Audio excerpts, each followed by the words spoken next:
Hello, I'm a guy who is improving his English with these videos. I have been studying English for 3 years now and Japanese for 11 months. Anki during my English learning was not something I really used. But now with Japanese, I find it is just a must, and if you're learning a language, you need to have a specific mindset towards studying vocabulary on Anki and apply the things that I'm going to say to you in order to use it correctly. Because using Anki the wrong way is not really something fun. If you relate with trying to be too perfect on Anki, like literally trying to remember every word and memorize it till the perfection, just to finally see that today when you do the immersion, there is just a really high chance that you are not going to encounter any of the words that you studied today.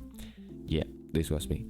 That's why I stopped trying to remember every review that I make that is with words that I mind that are really not that useful. Because for example, the word "use" is not a word that you will often find during your immersion unless you are interested in watching content about plants, vegetation, or even alcohol.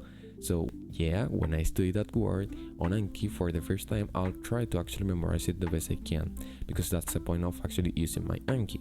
But if the next day or in the next 4 days I can't remember that word, I will probably skip it until I find it during my immersion, because I don't think that you should be actually spending that much time on Anki.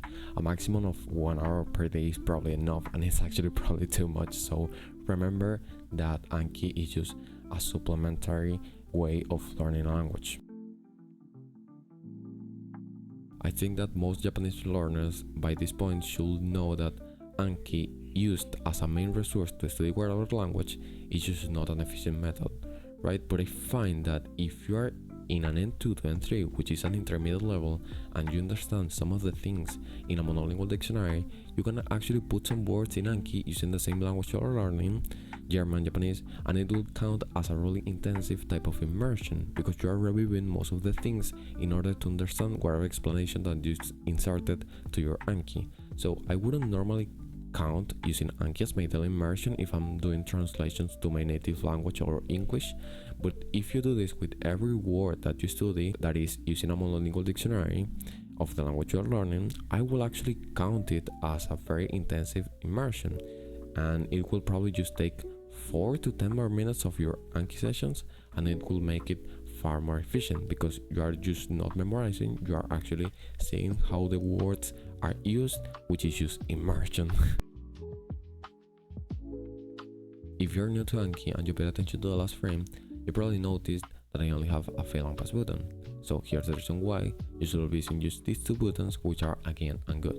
So the first reason it is that when you have more than 2 buttons, as you can see here, you are just paying more attention to what button you are going to use instead of learning the fucking word.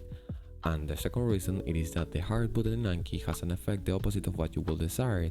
So when you find something difficult, it increases the amount of time before you review it again, giving you more time to forget it. So this is just something in the algorithm of Anki that is just made wrong. So to actually do this, I'm going to put in the description the link of this add-on, and you can use it to make your Anki more efficient. If you're learning Japanese, I found this problem at the start for me, which is that I mistake some characters for others, and it ended up taking me a lot longer than it should. So one thing I did to improve at just identifying the kanjis was literally writing them. So you can write it on a piece of paper or literally imagine yourself drawing the kanji. And it is crazy how much you will improve at identifying the kanji if you just write them whenever you review them or doing immersion. So it's just nothing crazy. Just literally write them for 5 to 10 minutes a day while reviewing or doing immersion or even doing your Anki. If you see a kanji that you can't recognize that much in your Anki sessions, literally write it. Imagine yourself writing it or write it by hand. I actually write it by hand. So writing Japanese is not a task that much people like, so that's why I recommend not actually paying that much attention to it. Thank you for paying me your attention, and if this was helpful to you, give me a like and subscribe to my channel. Thank you.